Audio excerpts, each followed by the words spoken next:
Hi everyone, it's Jerry. I'm on Lee Chess, and I'm playing a 15-2 game on the black end. Alright, let's try a Sicilian. First time playing against this opponent. And I guess we're going into a Smith-Morra. My normal reply is to decline it after c3 to push d3. But let's actually accept it this time. And we'll play with this. So, I'm up a pawn, but behind development-wise. Okay. How to set up exactly? I have an idea in mind. One that's related to a d6 e5 structure. Also, the move a6 is included in this idea. a6, d6, and e5. Now, sometimes this pawn will actually go a couple squares. He'll move twice before he gets to e5. That much said, does it really matter move order-wise which one I go forward with? I think knight c6 is fine as a start. Let's do that.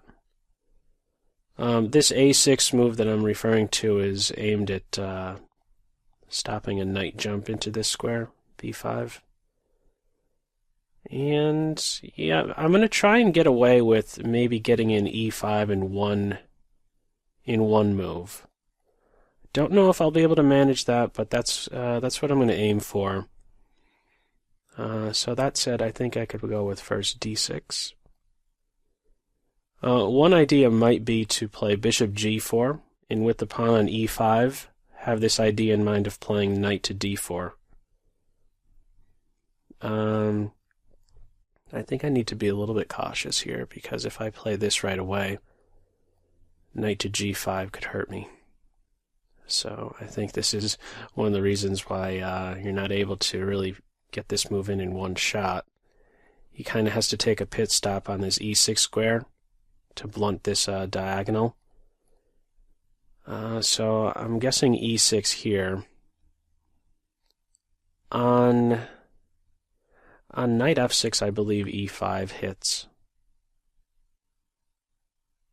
Yeah, I don't want to allow that. So e6 first. There's tactics I believe in mind with knight f6 push, and then maybe some capture on f7.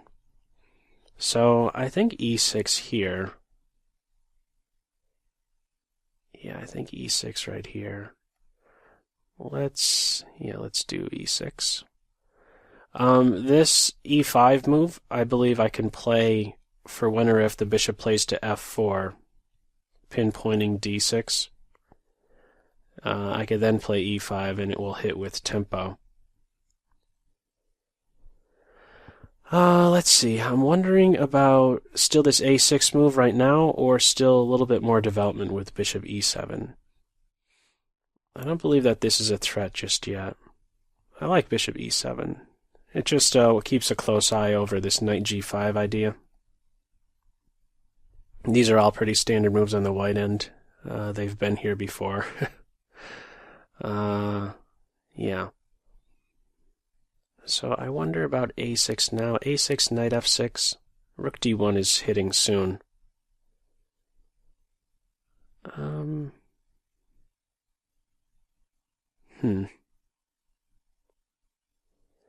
Okay. Yeah, rook d1 is soon to happen. And I'm wondering about this ensuing move of e5.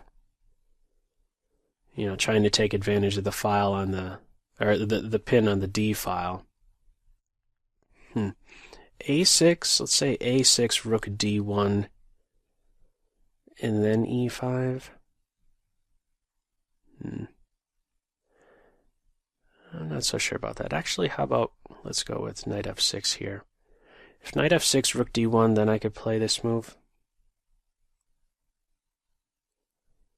And then I'm threatening to maybe play bishop g4 and knight here. Any downside with this? We're going to find out. So I've talked very early about playing a6, but I've yet to do it. I don't think that this is a bother just yet. Okay. e5 right now? I know I weakened d5, but yeah. Yeah, I don't want to allow this advance. Let's go with e5. Bishop g4 and knight here.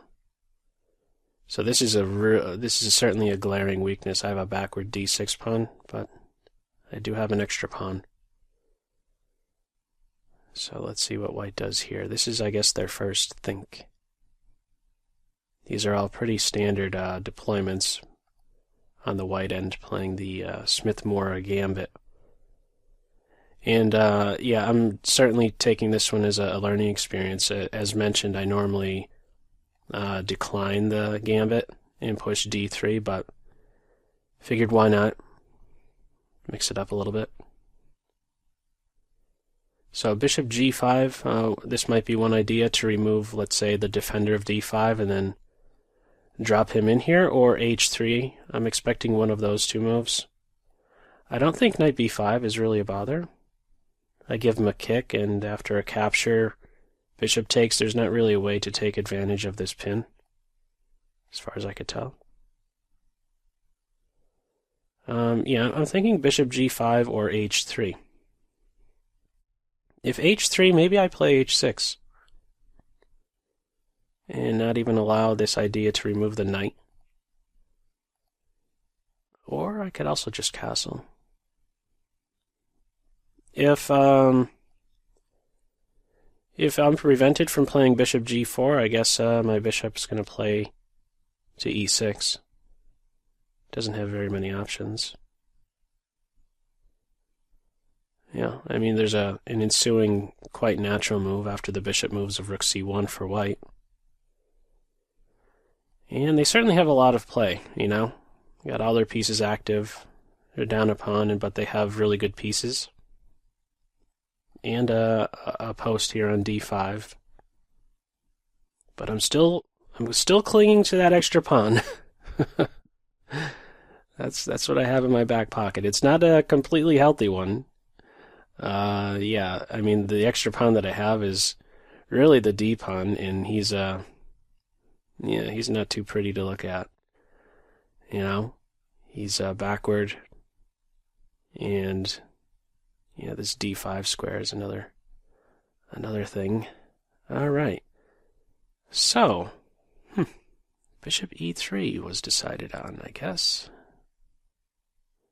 Okay, so as mentioned earlier with this knight b5 idea, I said a6, knight takes, bishop takes, and there isn't a way for white to take advantage of the pin. Now there would be. For like if I castle now, knight b5, a6, knight takes, bishop c5 is then available. So I think I need to address this. And so I think now is the first moment where I really need to play a6. A6 stops knight b5. One of the drawbacks is that it weakens b6. Is this an issue? They may be running into a fork, right? Could get pretty wild. I still need to castle. Still need a few moves before I have the rooks connected. One more to consider here. This bishop move is blocking the queen side of e4 directly, so this knight now has a certain responsibility. I may go ahead and take on e4 at some point. Can I castle knight b5? That really is hitting, isn't it? Or maybe not. Hang on for a moment here. Yeah, I should really consider castling still. I might be mistaken, because castle vacates e8 for my knight to retreat and defend d6 if it's hit a bunch of times. Maybe I'm okay with that. Yeah, you know what? Even if somehow they get the piece back on d6, I think I might be quite fine with that. Because in the end, they will have traded the dark square bishop, which is the more valuable of the two bishops. And I could think about knight or bishop g4 removing this knight and then anchoring a knight on the d4 square. I'm going to go with castle here. And yeah, I think knight b5 is not working out. Knight b5, a6 takes, bishop c5, knight to e8, and it's still a question as to whether or not they do get this back. Okay, scratch that. They're just going with the natural. So my considerations here, candidate moves, bishop g4 and a6. Huh.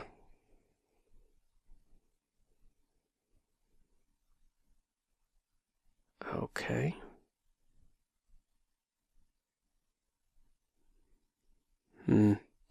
Bishop g4, I would expect h3.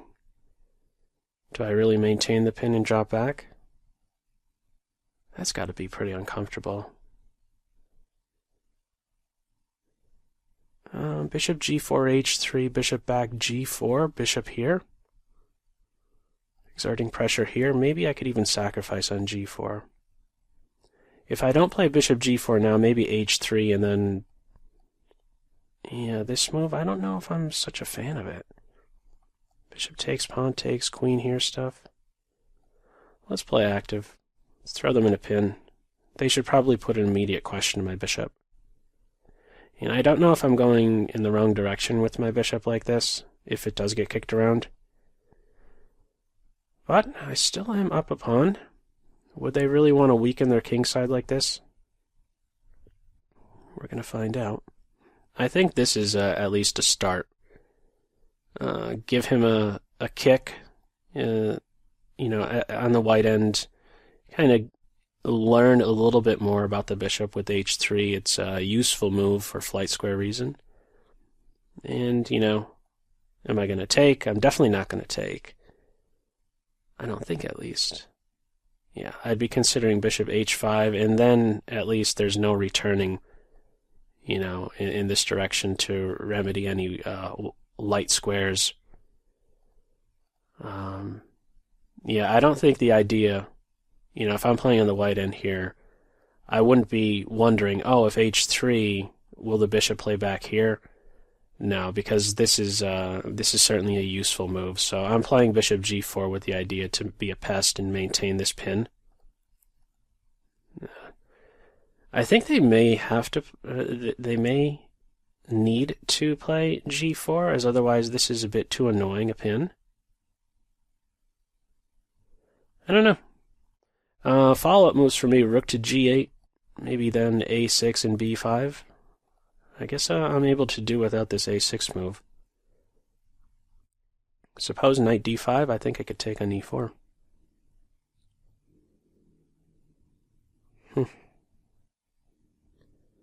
Back just 3 minutes. Let's see what white comes up with here. So they've pretty much exhausted all the natural moves in the Smith-Morra. So now this is where they're really, I guess, having to think. This was their first think, bishop e3. All this other stuff is pretty standard. Knights here, rooks on the C and D files, queen, bishop placement. So let's see how they go forward. Rook here, knight here into here. I don't know if I'd even have that square available. Let's back up. And at least they have to consider a possible piece sacrifice, so maybe they spend some time wondering if I will sacrifice in g4, which isn't completely out of the... it's certainly a possibility, because I'd be up 3 pawns, and that's an uncomfortable pin, and I could have an idea of king h8, getting out of this pin, and then follow-up moves of f5. Might be interesting, because it's not so easy to get out. It's not so easy to get out of that pin. And this hits pretty quick, I think, at least. g4, knight takes, pawn takes. Bishop takes. How do you get out of that pin? Like, how does the queen move and still defend the knight? She can't. I mean, I could see maybe an idea of king g2, but then king h8, and then after a queen move. This is hitting really fast. I may just go for it. And not really try and calculate it through to its end and just kind of, I don't know, roll the dice a little bit. Exposed king, three pawns for the piece, and yeah, that's pretty much it. This bishop better not go anywhere. He has a super important job, stopping knight d4. What would I do on knight d5? Yeah, I think I still am taking on e4. Suppose white does a nothing move. I think this is quite good. Where else is he going to go? I'm not sure where my queen belongs. I'm not sure where my rook on f8 belongs. I think I still want to keep him here for this piece sack idea with the eventual f5. Evening out on time. How does white move forward? Not quite sure. This would be kind of a bishop b3 would be like, I'm not quite sure what to do. Let's not weaken my position, but yeah. Just back up a little bit, stay on the diagonal. You know, this could be a little bit uncomfortable as soon as my rook plays to c8. There's not direct pressure on the bishop, but that indirect pressure is then placing a certain restriction on the queen. It has to defend the bishop, so it's maybe a better square here. I wonder also about a3, b4. Or a3 and the bishop going all the way back to a2, just staying out of the knight's reach. Don't know. Not sure how many candidate moves there are for white. I don't think there can be too many. There's certainly a lot of pieces here. I mean, this rook is opposite my queen. My knight can't go too far. He has to watch over this, but hang on. He's not really there attacking this pawn for as long as my bishop is here. Should the queen get out of the pin, I think I will take that knight out. Damage the kingside structure. He's the better of the two bishops that I have. These guys are around to watch the dark. He'll be there to watch the light. Fixed pawns is what I'm looking at here. They're really chewing on this one. I think I've played a blitz game before where bishop g4 was, or bishop g5 was played, not in this exact position, but the idea at least is to meet a knight d4 move with giving up the exchange. I don't know that can really be recommended here for white, but yeah. Okay, so a3. Let's get another move in pretty quick. Maybe try to put some pressure on my opponent clockwise. Alright, well, they weren't really so rattled, were they? Actually, I might have a sack on this square now. If I take the knight, the queen is a bit overloaded here, is she not?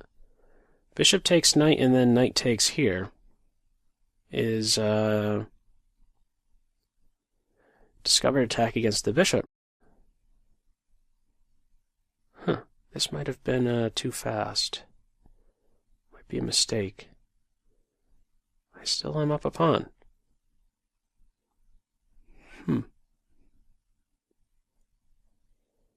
My knight's ready to get kicked.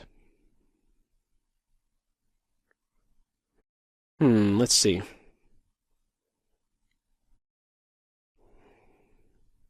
a6.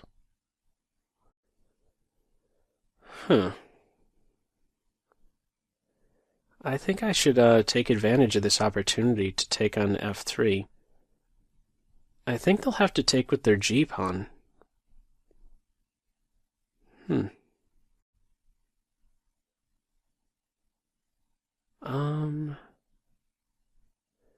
Bishop takes knight, g takes. I should then look to pounce on those weaknesses around the king, namely f4 and h4. f4 in particular, since it already has a support point.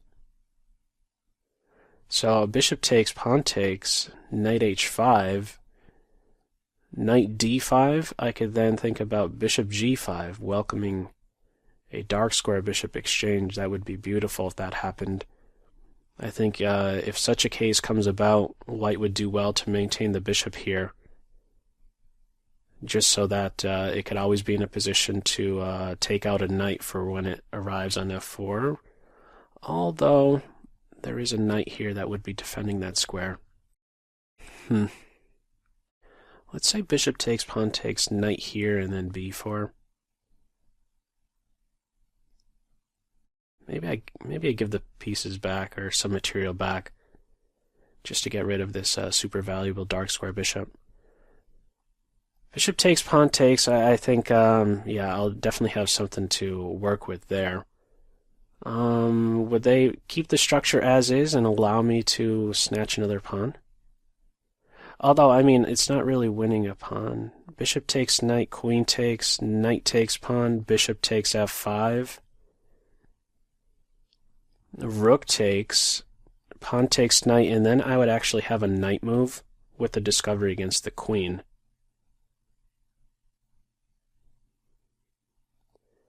I'm going to go for this. Let's see how they recapture.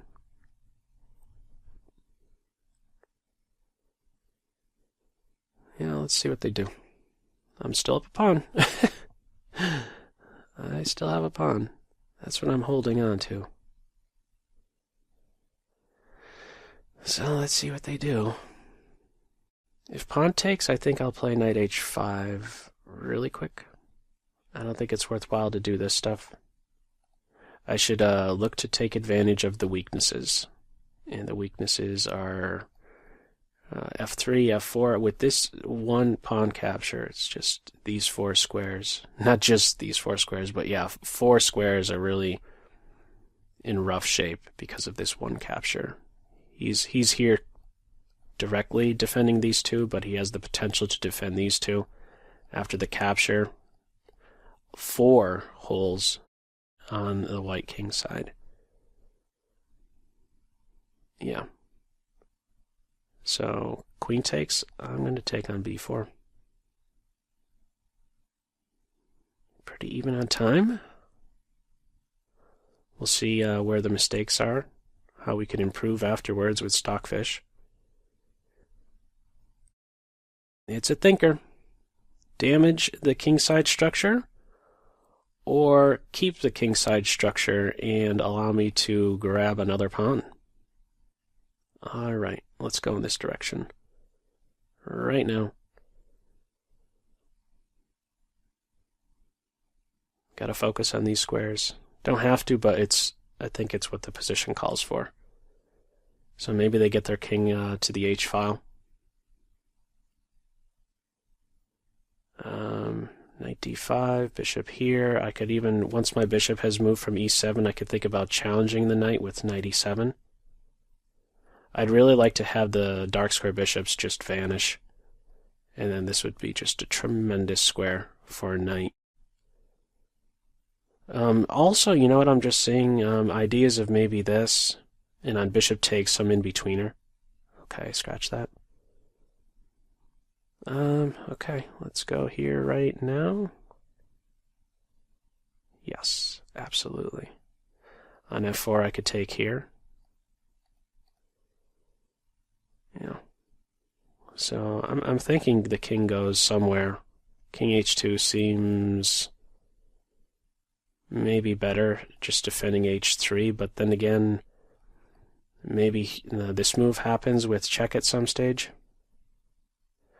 Also, bishop takes and then queen h4. It's a lot of squares, h4 and f4, I have in mind. Maybe now knight d4 is even a possibility. So the move b5, initially I was thinking knight e7, but let me first think forward first. Knight d4. This bishop's pinned.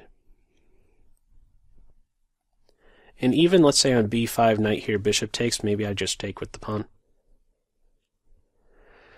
And then focus on these dark squares. Should it enter an opposite color bishop ending, or opposite color bishop type position, the material won't be so much a factor. And yeah, I still have these squares to work with, so this is a nice advantage. These weaknesses are not going away on the white king side. I don't see how they're I don't see them going away. So bishop takes bishop, pawn takes, I think would be necessary. This gives a new square available for my knight. Not as good a square because I don't have a pawn lending support to g3, but yeah. Suppose king h2 or h1. Would I play knight d4? I could try and put pressure on my opponent. King h2, knight d4, play it right away? Maybe. And be okay with maybe giving a pawn back. Maybe knight d4, bishop takes, I don't go in for this. Although, I mean, why wouldn't I? Why not just take the exchange? This has to be good. The queen being able to come out to one of these two squares. They're under a minute. Oh. Okay. So my knight is hit. Yeah, I'm going to grab another pawn. Yeah, this shouldn't be too bad now. I mean, if we have a bunch of exchanges, I have the better king. Take with the pawn or the bishop? Probably the bishop. If the knight takes, this is granting my knight a wonderful square on e5. I think this is now certainly busted for white. Let's take here. Yeah, dark squares are just collapsing. Rook's hit, queen g5 check, knight d4. Let's recapture. Queen g5. Maybe queen g4 is played. Although knight e5 hits with the fork. Ideas of f3. Can't even get this pawn back right away. This is even if it was what was I going to say? Even if it was even material, this position, this would still be good for black just due to the superior minor pieces. A very strong knight incoming on e5. Certainly my first thought. I have the safer king, so maybe I'm not so welcome to queen exchanges. This opens the diagonal here. Queen b6 hits with check, queen g5, knight e5. Maybe I retain the checking moves. I think knight e5. I think he knows his place. Yeah, let's do this, because then queen g5, queen g2. I should mention, as soon as this is played, there's a restriction on the queen now. So queen g5, queen g2 is not available because of knight takes f3. I could take the rook on c1 or deploy my queen right now and then follow up with queen g3.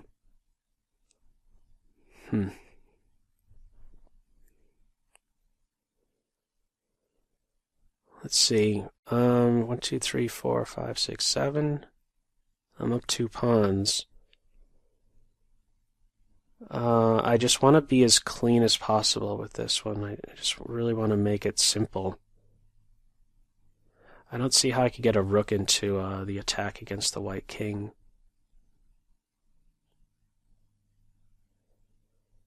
Oh, you know what I could do? No. Queen check first. The queen can't block. Queen g5 first. Queen g5. If queen g2, I think queen g2 would need to be played.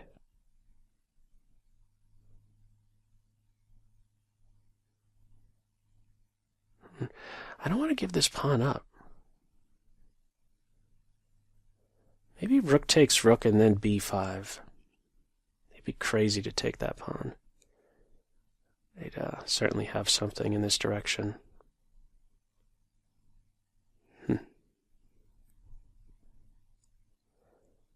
Missing something simpler.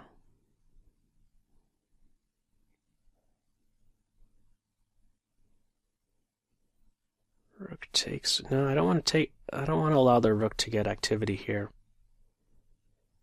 And maybe I just go one or two steps. I'm not sure. I'm gonna do this. Queen G2. I think Queen G2 might be best. Yeah, because they're gonna get that B7 pawn.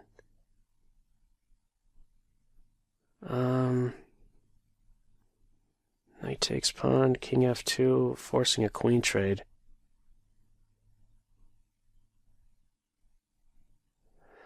I don't want a queen trade.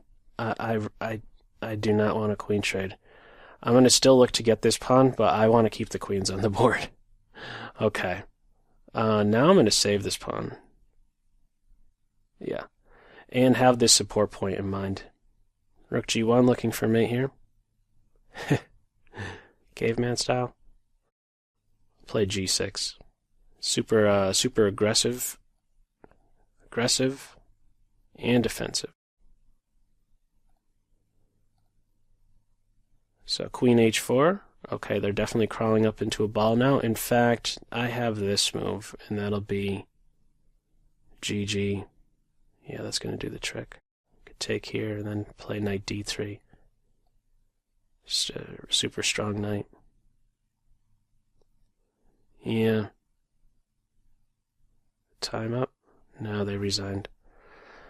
Interesting game. As mentioned, I don't have too much experience at all. Those of you that have been following me long enough, when I see the Smith-Morra Gambit, it's almost instinctual that I'll just decline it with D3. But yeah, let's click on the analysis board and let's go through it.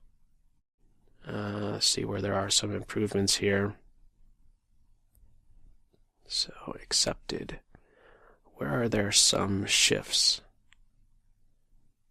Okay, so let's actually take a quick peek. Oh, okay, so nothing was really missed, but also notice how it was pretty even all the way up to move 13. So even though I'm up a pawn for... Yeah, even though I'm up a pawn, it's really not... It's not realized as a pawn advantage for the first 13 moves, but I guess nothing was really missed. It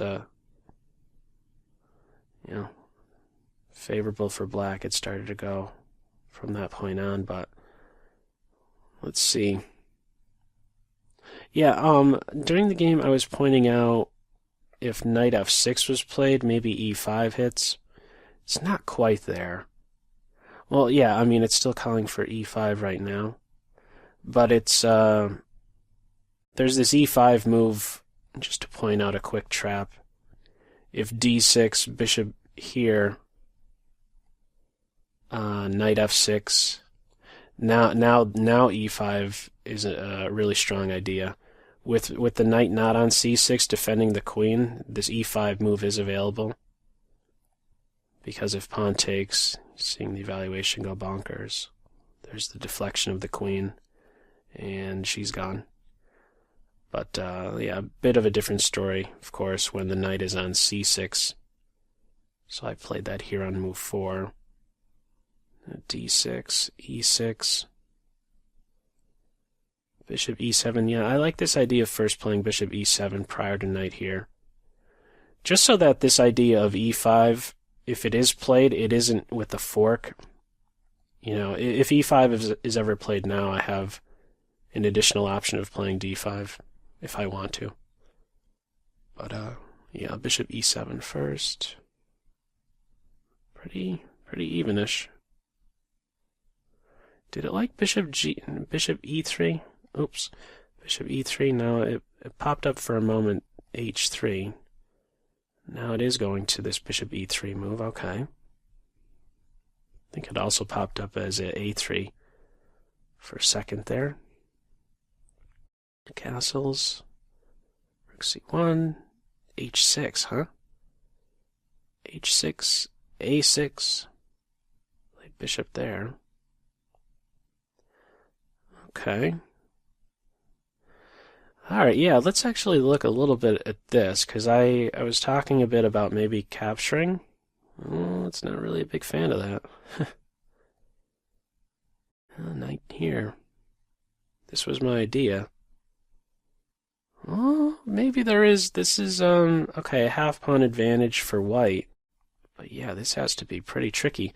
Ooh, now it's... And this might be one of those where you have to give it some time to think, huh? Seeing some shifts here with the evaluation. I had mentioned maybe king g2 and then moving away with the queen, but yeah, this is hitting way too fast. Yeah, especially with the knight on d5 not supporting this. There's the threat to take this unprotected pawn. But what if knight d5 wasn't played? Let's say we still have g4 takes, bishop takes, king g2. This was my idea of this. Rook h1. f5 was the idea. Oh, now that's sneaky. Huh. Bishop there. That's something that I had a complete blind spot to. +2 for white. That's a very clever move. Pawn takes, there's bishop takes bishop, defending everything. And on this, well, you could just take here. Or there's even something better, +7. Rook takes h7. And then a check, and then yikes. Oh, man. Let's just carry this one out for a little bit. Oh, my God. Getting blasted. Man. Crazy. Crazy tactics. Wow. Well, that's very, because I could see... Let me just flip the board for a moment. I could see on the white end how you would be certainly afraid of this piece sacrifice, playing on the white end. If I'm playing on the white end, I'd be wondering, if g4, are they going to sack the knight? And, this could easily be consumed by this pin and this idea of f5, or king here and then f5, but notice the positives as well. The king is going in the corner. If f5 is played, g8 is under control. And as we're seeing, there are these attacking possibilities of king g2, rook h1. Huh. This sacrificed piece, by the way, is the best defender for black's kingside. So you could also view it as that. Yes, you're giving up a piece, but what piece is it in relation to the position? And he's the most valuable, one might say, the most valuable defender for the black side. It's interesting. It's definitely interesting. Let's go back to the black end here. So g4 could have been played. I went with this. Hold on one moment. h3. I backed up. Still even. This is right where it changed, right around here. Rook c8, and then b4. Yeah, that's the first issue. The better move was g4. This is the computer line with this knight transfer. Still the computer line. That's, I must say, a difficult move to play. Not very human-like. And then it actually has the king going back to g8. What is that about? King h7, and then a move or two later, king g8. Sure. Every human is going to do that. Okay. Anyhow, the idea of g4 was being called for instead of b4. And then, yeah, this is going to be a problem now. Pawn takes. Pawn takes, and then knight to h5. If queen takes, am I correct in that knight takes b4? Yeah. However, look at the evaluation. It does go in for this line to get the material back. And then I was thinking about knight d5, yeah. Knight d5, oh, and they want to... Ooh, that's sneaky. Knight d5, you could actually take on d5. If rook takes queen... If rook takes queen, there's actually rook takes rook first, and after queen takes, knight takes bishop. Wow, so you'd have to take here first. Ah, yeah, because if you do this, then big trouble for black. Chop, chop. There goes your queen. That's sneaky. So I guess the line is rook takes rook, queen takes rook, king takes, and then this.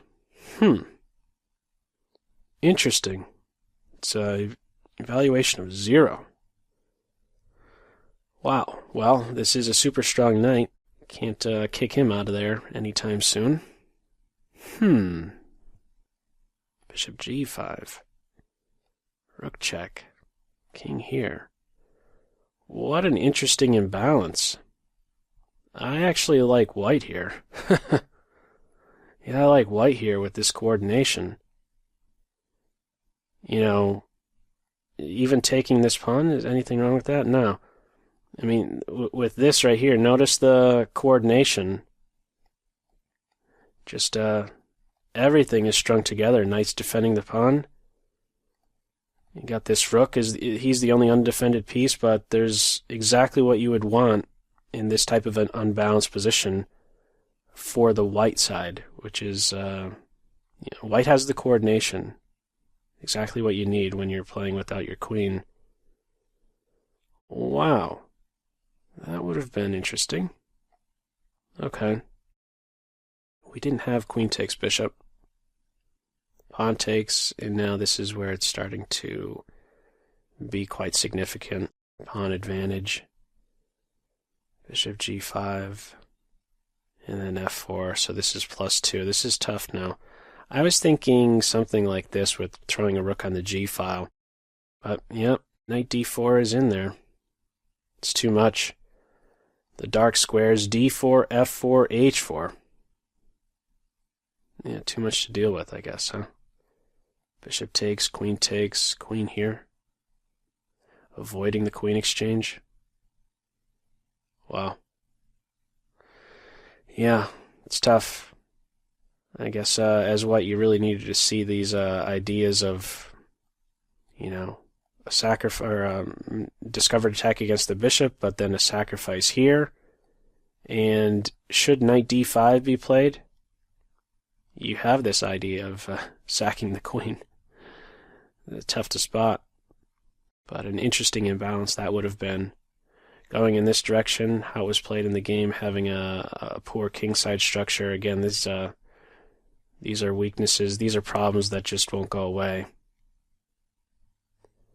And yeah, I don't think nothing was missed from here, really. I think I really expressed everything I wanted to. I was just right around this point. I wanted to make it as clean as possible. Very tempting to play this move. Okay, it isn't calling for that. It does call for queen h5. I'm glad I spotted that. I had some concern about this. Is there a drop? There is some drop to that. Yeah, because what was it here? -3, and now it's... Yeah, -3 if I took here. -1.7, king f2, and the biggest thing is that the queens are off. Oh, I didn't see this move either. I didn't see that I could move the knight with check and then save my b-pawn. I was thinking I had to, I don't know, go here and then they grab this guy.